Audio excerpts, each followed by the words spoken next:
तो नमस्कार, कैसे हो सभी? तो दोस्तों आशा करता हूँ आप अच्छे होंगे। तो दोस्तों ये मैं सॉल्यूशन लेके आया हूँ आपके सामने वीडियो वीपीडीओ पेपर जो कि हुआ था 4 दिसंबर सन 2021 को। दोस्तों 4 दिसंबर को ये पेपर हुआ था, ठीक है, वीडियो वीपीडीओ का। उसका फुल सॉल्यूशन लेके आया हूँ आपके सामने, ठीक है। ये 50 क्वेश्चन रहेंगे और 50 क्वेश्चन अगली वीडियो में आपको कवर कराएंगे, ठीक है दोस्तों। चलिए आगे बढ़ते हैं। तो दोस्तों जो पेपर होने वाला है 9 जुलाई को री एग्ज़ाम होने वाला है वीडियो वीपीडीओ का, 9 जुलाई को होने वाला है। तो उसके लिए ये वीडियो काफ़ी अच्छी होने वाली है, रामबाण साबित होने वाली है आगामी परीक्षाओं के लिए, ठीक है। चलिए वीडियो की शुरुआत करते हैं। दोस्तों पहले क्वेश्चन पे अगर आए हम, पहले क्वेश्चन क्या बता रहा है यहाँ पे, परिमति का आशय है। परिमति का क्या आशय है ये आपको बताना है। यहाँ पे क्या आशय होता है परिमति का? यहाँ पे परिमति का आशय है बुद्धि की व्यापकता से। ऑप्शन नंबर बी इसका राइट आंसर है, बुद्धि की व्यापकता परिमति का आशय है, ठीक है। आगे बढ़े, दूसरे पे आते हैं। सिफारिश किस भाषा का शब्द है? दोस्तों आपको याद रखने हैं अरबी भाषा के कौन से शब्द हैं, पुर्तगाली कौन से हैं, तुर्की कौन से हैं और फ्रेंच के कौन से हैं, ये आप सभी आपको याद रखने हैं। यहाँ पे सिफारिश दिया गया है कि सिफारिश किस भाषा का शब्द है, तो ये अरबी भाषा का शब्द हो जाएगा। ऑप्शन नंबर सी इसका राइट आंसर। आगे बढ़े, ठीक है। गोदुली कहते हैं, तीसरे पे आते हैं। तो तीसरा कह रहा है कि गोदुली किसे कहते हैं? तो गोदुली आपको बता दें, अगर गोदुली कौन सा समय होता है जिसे गोदुली कहते हैं, तो शाम का वह समय जब पशु चरकर लौटते हैं उसे आप गोदुली कहते हैं, ठीक है दोस्तों। शाम का वह समय जब पशु चरकर लौटते हैं, वापस आते हैं घर को लौटकर, तो उसे आप गोदुली कहा जाता है, ठीक है। आगे बढ़े, चौथे पे आते हैं। फोर्थ क्वेश्चन क्या कह रहा है कि निम्नलिखित में से किस शब्द में दो दो उपसर्ग प्रयुक्त हुए हैं? उपसर्ग शब्द के पहले लगते हैं और प्रत्यय शब्द के बाद लगते हैं। उपसर्ग और प्रत्यय आपको दोनों याद रखने हैं अच्छे तरीके से। हर प्रश्न में यहाँ से हर पेपर में यहाँ से प्रश्न बनते हैं, ठीक है दोस्तों। यहाँ पे कौन सा शब्द ऐसा लिखा है जिसमें दो उपसर्ग प्रयुक्त हुए हैं, ये आपको बताना है। तो दोस्तों ऑप्शन नंबर सी इसका राइट आंसर है, समालोचन में यहाँ पे दो उपसर्ग प्रयुक्त हुए हैं। आगे बढ़े, पांचवे पे आते हैं। पांचवा क्या कह रहा है? यह विचार मेरे मन में अचानक आया। इस वाक्य में क्रिया विशेषण शब्द है। क्रिया विशेषण शब्द कौन सा है? क्रिया विशेषण शब्द आपको बताना है। तो यह विचार मेरे मन में अचानक आया। अचानक क्या हो जाएगा? यहाँ पे क्रिया विशेषण हो जाएगा, क्रिया की विशेषता जो बताएगी। यानी अचानक शब्द कौन सा है? ऑप्शन नंबर बी अचानक शब्द इसका राइट आंसर हो जाएगा, ठीक है। आगे बढ़ते हैं। टिप्पण मुख्यतः कितने प्रकार के होते हैं? टिप्पण कितने प्रकार के होते हैं ये आपको बताना है। टिप्पण, टिप्पण ऑप्शन नंबर ए इसका राइट आंसर हो जाएगा। दो प्रकार के टिप्पण होते हैं। ये इजी क्वेश्चन है दोस्तों, ठीक है। आगे बढ़ते हैं, नेक्स्ट क्वेश्चन पे आते हैं। यहाँ पे क्या बताना है आपको कि निम्नलिखित में से अर्क पर्यायवाची शब्द है। अर्क किसका पर्यायवाची है? तो दोस्तों बहुत इजी क्वेश्चन है। अर्क सूर्य का पर्यायवाची शब्द होता है। सूर्य का पर्यायवाची शब्द होता है अर्क। आगे बढ़े, खूंटी के बल बछड़ा कूदे, मुहावरे का अर्थ।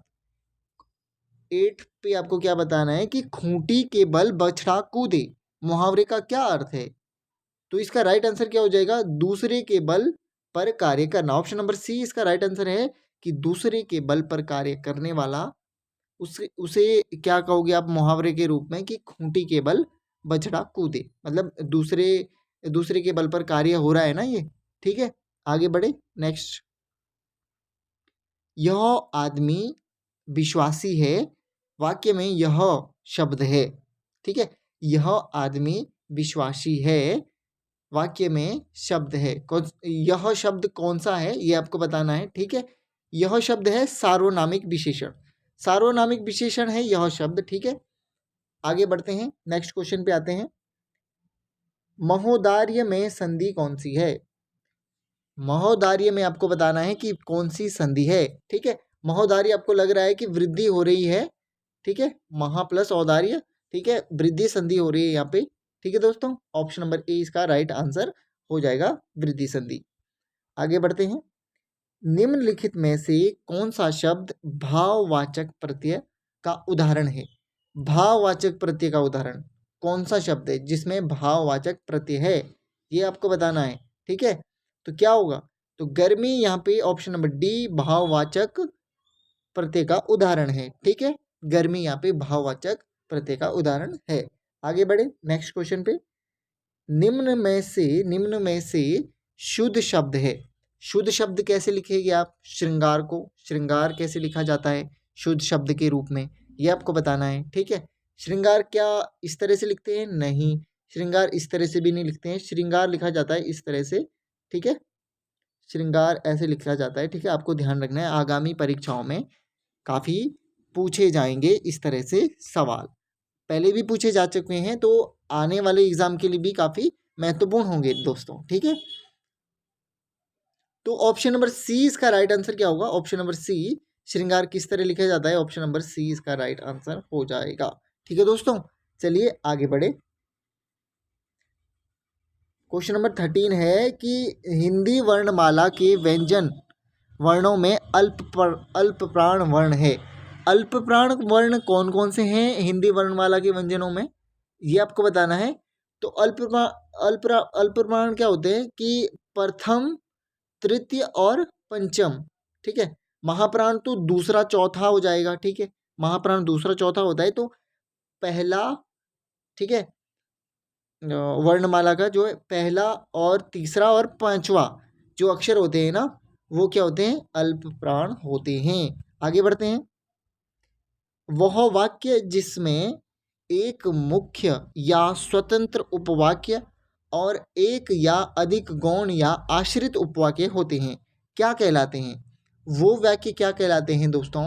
ठीक है, ये आपको बताना है। तो मिश्र वाक्य कहलाते हैं वो, ऑप्शन नंबर डी इसका राइट आंसर हो जाएगा। मिश्र वाक्य कौन से? वह वाक्य जिसमें मुख्य या स्वतंत्र उपवाक्य और एक अधिक गौण या आश्रित उपवाक्य होते हैं, मिश्र वाक्य कहलाते हैं। ठीक है, ये आपको ध्यान रखना है।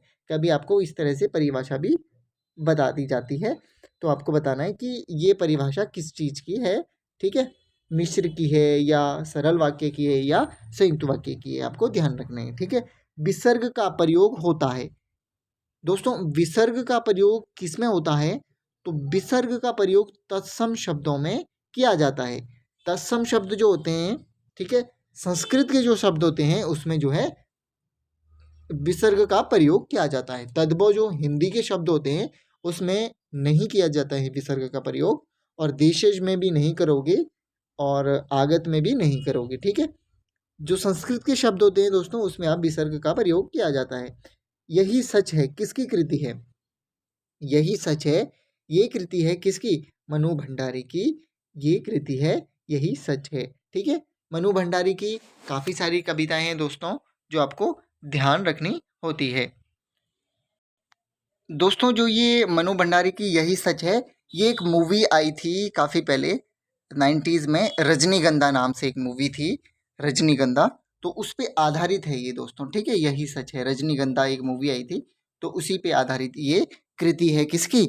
मनु भंडारी की। अगर आप और भी ध्यान रखना चाहो, मनु भंडारी की बहुत सी कृतियाँ हैं, जैसे त्रिशंकु हो गया और आंखों देखा झूठ हो गया। ठीक है, अकेली हो गया, अकेली। ठीक है, ये आपको ध्यान रखना है, अकेली।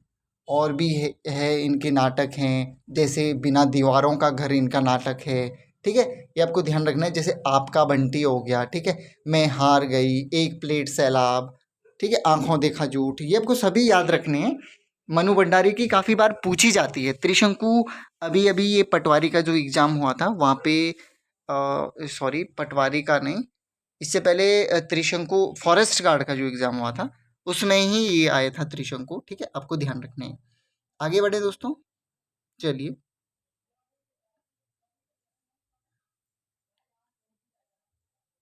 तो दोस्तों नेक्स्ट क्वेश्चन पे अगर हम आए यहाँ पे वीर पुत्र को जन्म देने वाली माँ, तो वीर पुत्र को जो जन्म देने वाली माँ होती है उसको क्या कहेंगे, उसके लिए एक शब्द, एक वाक्य के लिए एक शब्द भी आपको ध्यान रखने हैं दोस्तों, काफ़ी बार आते हैं ये एग्जाम में, ठीक है। तो इसके लिए वीर प्रसू कहते हैं, वीर पुत्र को जन्म देने वाली जो माँ होती है उसे आप वीर प्रसू एक शब्द कहोगे, ठीक है दोस्तों। चलिए आगे बढ़ते हैं। निम्नलिखित में से पशु शब्द का विशेषण है, पशु शब्द का विशेषण कौन सा है इनमें से, ये आपको बताना है, ठीक है। पशु शब्द का, पशु शब्द का विशेषण आपको बताना है। तो पश्विक, सॉरी पाश्विक, इस तरह से आप लिखोगे पाश्विक, ठीक है। पशु शब्द का ये विशेषण है पाश्विक, ठीक है। आगे बढ़े। वृक्ष का वर्ण विन्यास करना है आपको, यहाँ पे वृक्ष का जो है वर्ण विन्यास करना है। तो वृक्ष का वर्ण विन्यास क्या करोगे आप, कैसे करोगे, तो इसका राइट आंसर क्या हो जाएगा, ऑप्शन नंबर ए, वॉ लिखोगे, उसके नीचे आप इस तरह से हलंत लगाओगे, ठीक है, व्री, ठीक है, री का उच्चारण आ रहा ना, व्री, फिर री लिखोगे इस तरह से, फिर क, फिर आपका शौ आएगा, फिर अ आएगा, ठीक है। छौ को आप इस तरह तोड़ोगे ना, शौ और पेट फटा शौ और अ में, ठीक है दोस्तों। ऑप्शन नंबर ए इसका राइट आंसर हो जाएगा। आगे बढ़ते हैं नेक्स्ट क्वेश्चन पे, हिंदी का लास्ट क्वेश्चन है दोस्तों, 20 क्वेश्चन हिंदी के आते हैं, योग 80 का यही सिलेबस है। निम्नलिखित में से हिंदी वाक्य का अनिवार्य तत्व नहीं है, अनिवार्य तत्व कौन सा नहीं है जो प्रयुक्त नहीं होता है हिंदी भाषा में, ये आपको बताना है। तो अलंकार हिंदी भाषा में अनिवार्य तत्व नहीं है, योग्यता है, पदक्रम है, पदक्रम के साथ लिखा जाता है, सार्थकता भी होती है हिंदी वाक्य की, ठीक है, योग्यता के अनुसार भी रखे जाते हैं, लेकिन अलंकार जो है अनिवार्य तत्व नहीं है हिंदी भाषा का, ठीक है। आगे बढ़ते हैं 21 क्वेश्चन नंबर पे आते हैं दोस्तों, 21 पे आते हैं। उत्तराखंड राज्य में नृत्य की किस कला शैली में तलवार का प्रयोग किया जाता है, तलवार का प्रयोग किया जाता है, कौन सी ऐसी कला है जिसमें तलवार का प्रयोग किया जाता है नृत्य शैली में, ठीक है। तो छोलिया नृत्य जो है कुमाऊं का प्रसिद्ध नृत्य है, ठीक है, ठीक है दोस्तों। छोलिया छपेली एक गाना है, ठीक है, छोलिया एक नृत्य है, ये आपको ध्यान रखना है, ठीक है। तो इसमें आप तलवार का यूज करते हुए, ठीक है, पिथौरागढ़ साइड ये ज़्यादातर यूज में आते हैं, ये छोलिया कुमाऊं में ज़्यादा प्रचलित है, ठीक है। आगे बढ़ते हैं। भारत के निम्न पत्तनों का उनकी स्थिति के अनुसार उत्तर से दक्षिण का क्रम होगा, उत्तर से दक्षिण का क्रम आपको बताना है, उत्तर से दक्षिण की ओर कौन सा क्रम है पत्तनों के अनुसार, ये पत्तन दिए हुए हैं यहाँ पे, ठीक है, कौन सा क्रम सही आपको बैठेगा। तो आपको क्या करना है, ऑप्शन नंबर बी अगर आप देखोगे, ठीक है, विशाखापट्टनम पहले आता है, उत्तर से नीचे चले जा रहे हो ना आप, फिर मंगलुरु आता है नीचे, ठीक है, विशाखापट्टनम या आंध्र प्रदेश में हो गया, फिर मंगलुरु आएगा नीचे को, फिर चेन्नई नीचे तमिलनाडु में आएगा, ठीक है, दक्षिण की ओर जा रहे हैं, फिर तूतीकोरिन आएगा उसके बाद, चेन्नई के बाद नीचे को तमिलनाडु में ही ये हालांकि आता है, ठीक है। और ये यहाँ पे पत्तन उत्तर से दक्षिण की ओर हमने बता दिए हैं, ऑप्शन नंबर बी इसका राइट आंसर हो जाएगा। आगे बढ़े दोस्तों, यहाँ पर आपको 23 पे क्या बताना है कि कुमाऊं के किस अंग्रेज कमिश्नर के लिए कहा गया न वकील न अपील न दलील, ये शब्द किसके लिए हैं, न वकील न दलील न अपील न दलील, ये शब्द किसके लिए हैं, कुमाऊं के कौन सा वो कमिश्नर था, ठीक है, सर जॉर्ज जो है, जॉर्ज विलियम ट्रेल, उनके लिए ये शब्द कहे गए हैं, ठीक है। ये आपका रीजनिंग का क्वेश्चन है दोस्तों, रीजनिंग का क्वेश्चन है, अगर आप इसे सॉल्व करें, ठीक है, मैंने ये सॉल्व करा था तो मेरा जो आंसर आया था, तो ऑप्शन नंबर सी पश्चिम की ओर वो व्यक्ति आया था मेरा, ठीक है। अगर आप इसे सॉल्व करें, इतना कठिन नहीं है दोस्तों, बहुत इजी क्वेश्चन है, ठीक है, आप इसे सॉल्व करिएगा ज़रूर, ये आपका होमवर्क हो जाता है। तो ऑप्शन नंबर सी इसका राइट आंसर ही आ जाएगा, ठीक है। उत्तराखंड में कंडवा क्या है, ठीक है, कंडवा क्या है उत्तराखंड में, ये आपको बताना है। तो कंडवा सुदमन जो होते हैं ना, आभूषण है ये, ठीक है, आभूषण होते हैं ये कंडवा सुदमन इस तरह से, बहुत से आभूषण हैं, पौंछी जो हो गया, ठीक है, और भी बहुत सारे आभूषण हैं, आपको ध्यान रखने हैं, आते ही हैं, यहाँ से बनते ही हैं क्वेश्चन, ठीक है। यहाँ पे क्या बताना है आपको,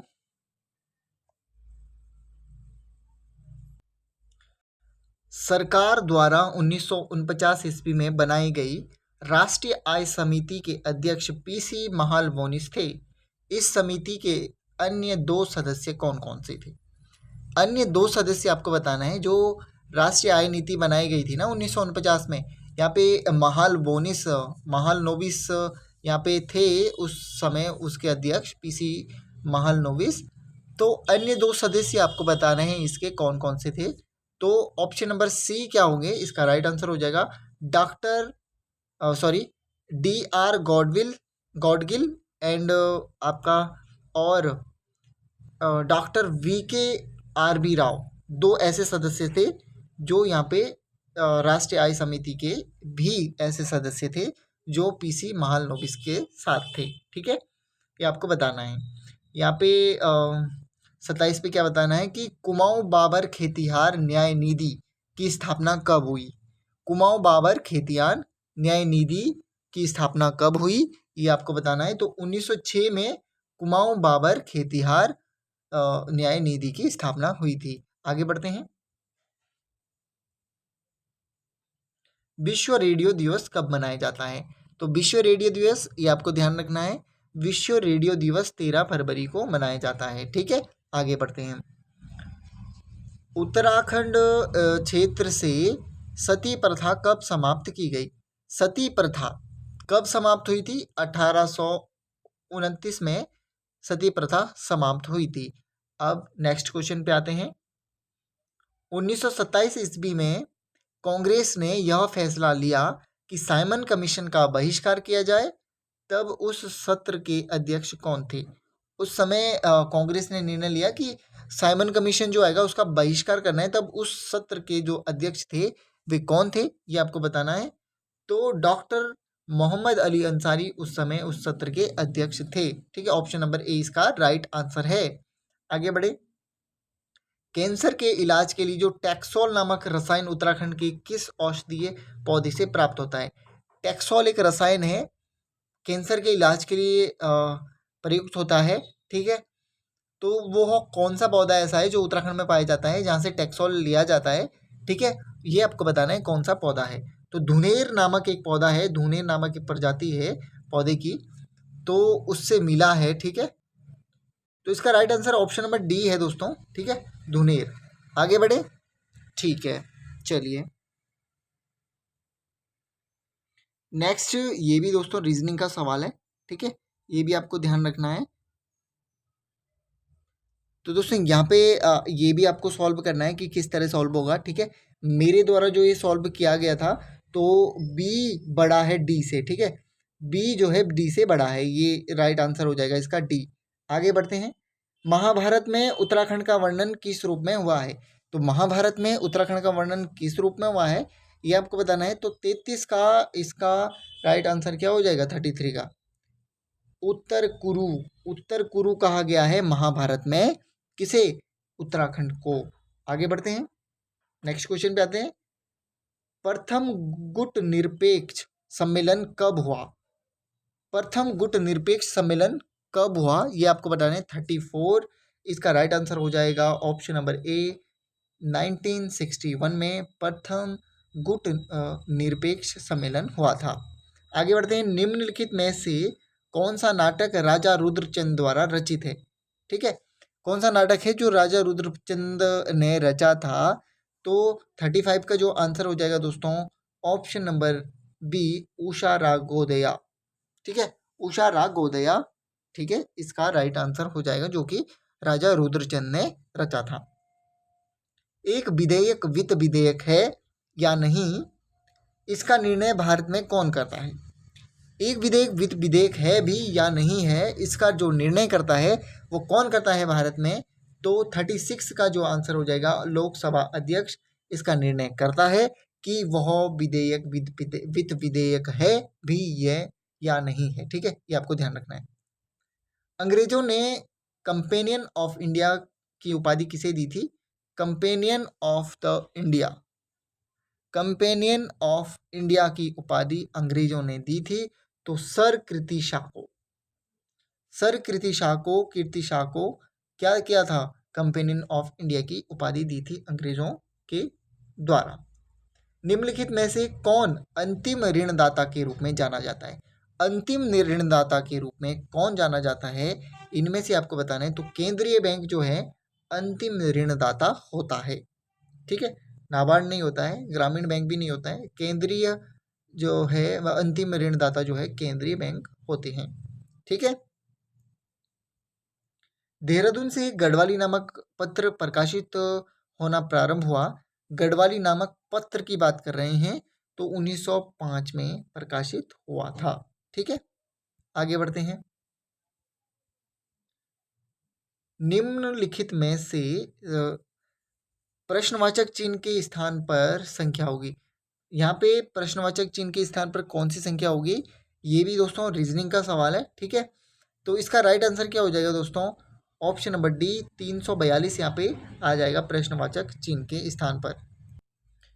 दोस्तों ये काफ़ी इजी क्वेश्चन है, कैसे, यहाँ पे 462 दिया गया है पहले, तो यहाँ पे अगर हम माइनस करेंगे 42 को तो क्या आएगा, 420 आएगा ना, 420 आएगा, फिर यहाँ पे 40 माइनस करना है तो 380 आएगा। इस तरह से प्रश्नवाचक चिन्ह के स्थान पर क्या आएगा, तो 38 माइनस करेंगे कहाँ से, 380 से, तो हमारे पास 342 आएगा, ठीक है।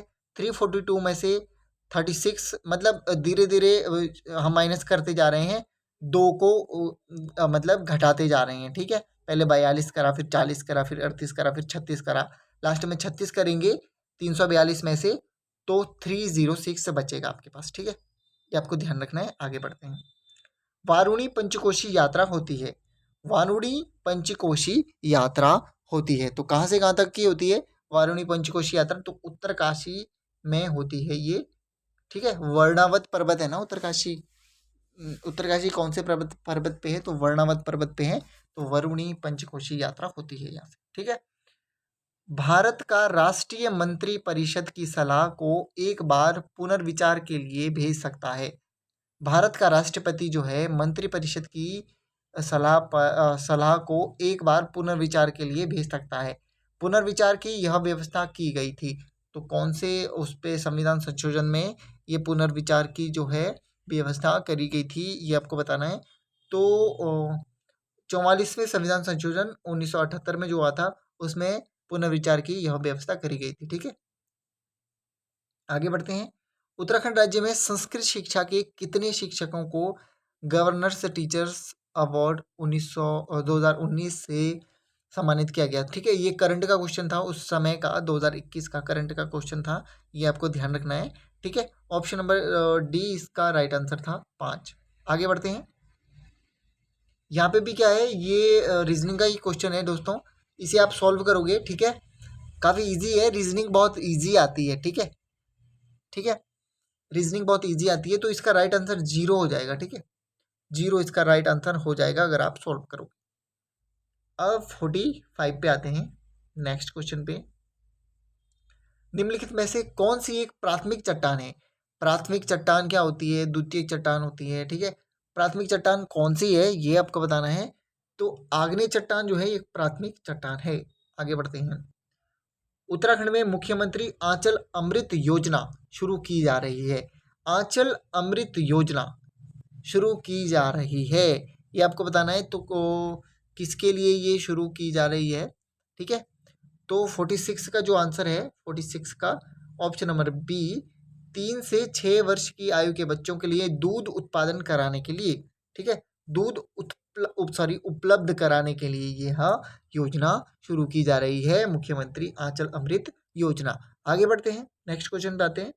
यदि किसी कूट भाषा में रॉड को, ठीक है, ROAD, अगर आप इसे क्या लिखोगे कूट भाषा में 18, 15, 14 इस तरह से लिखोगे, तो उसी भाषा में आप डोर को DOOR को लिखा जाएगा। किस तरह से लिखा जाएगा, कूट भाषा में आर को क्या लिखा गया है, ओ को क्या लिखा है, इस तरह से आप अगर लिखोगे तो रीजनिंग का क्वेश्चन है, काफ़ी दिक्कत नहीं आने की, आपको बहुत ईजी तरीके से सॉल्व हो जाएगा। ऑप्शन नंबर ए इसका राइट आंसर हो जाएगा। ठीक है, 4151 518। आगे बढ़ते हैं। E.T. एटकिंसन द्वारा संपादित हिमालय क्षेत्रों का गजेटियर प्रकाशित हुआ। तो हिमालय क्षेत्रों का गजेटियर कब प्रकाशित हुआ? एटकिंसन द्वारा ये संपादित हुआ था। ठीक है, तो ऑप्शन नंबर 20 का राइट आंसर है 1882 में ये प्रकाशित हुआ था। आगे बढ़ते हैं दोस्तों। कुमाऊं के चौथे कमिश्नर थे। कुमाऊं के चौथे कमिश्नर कौन थे? नंबर वाइज आपको याद रखना है। ठीक है, सभी आपको ध्यान रखने हैं ये कमिश्नर वगैरह को, किसका क्रम कब था, पहला कौन था, ठीक है, दूसरा कौन था, क्या कार्य थे कमिश्नरों के। ठीक है, ये आपको ध्यान रखने हैं। तो लुंशिंगटन जो है डीजी लुंशिंगटन, या चौथे कमिश्नर थे कुमाऊं। ठीक है, आगे बढ़ते हैं। सबसे ज़्यादा कार्यकाल किसका था, ये आपको ध्यान रखने हैं। ठीक है, कमेंट में ज़रूर बताइएगा कि सबसे ज़्यादा कार्यकाल किस कमिश्नर का था, वो कुमाऊं के कौन से कमिश्नर थे। ठीक है, तो भारत में क्षेत्रीय ग्रामीण बैंकों की स्थापना हुई। भारत में क्षेत्रीय ग्रामीण बैंकों की स्थापना तो 1975 में वह स्थापना हुई थी। ठीक है दोस्तों, तो दोस्तों ये आज का अंतिम क्वेश्चन था इस वीडियो का। ठीक है, अभी आप मेरे चैनल पे नए हैं तो लाइक करिए, शेयर करिए, सब्सक्राइब भी ज़रूर करें। ठीक है, और उन तक ज़रूर पहुंचाइएगा वीडियो को जिनको ज़रूरत है दोस्तों। ठीक है, क्या पता अगले ही क्वेश्चन में यहाँ से कुछ बन जाए उनके लिए। ठीक है, काफ़ी मददगार हो जाए, साबित हो जाए। ठीक है, तो दोस्तों मिलते हैं आपको बहुत जल्द एक नई पार्ट में। इसी का मैं नया पार्ट लेके आऊँगा। ठीक है, बीडीओ बीपीडीओ पेपर था ये, 4 तारीख को हुआ था पहली शिफ्ट में, और 5 तारीख को जो 2 शिफ्ट में पेपर हुए थे, ठीक है, उसका भी मैं फुल सॉल्यूशन आपको करवाऊँगा। ठीक है, आपको क्या करने हैं, वीडियो पूरी देखनी है। पेपर कहीं से भी बन सकता है। ठीक है दोस्तों, तब तक के लिए हंसते रहिए, मुस्कुराते रहिए। ठीक है, और दिल जान से पढ़ते रहिए। धन्यवाद।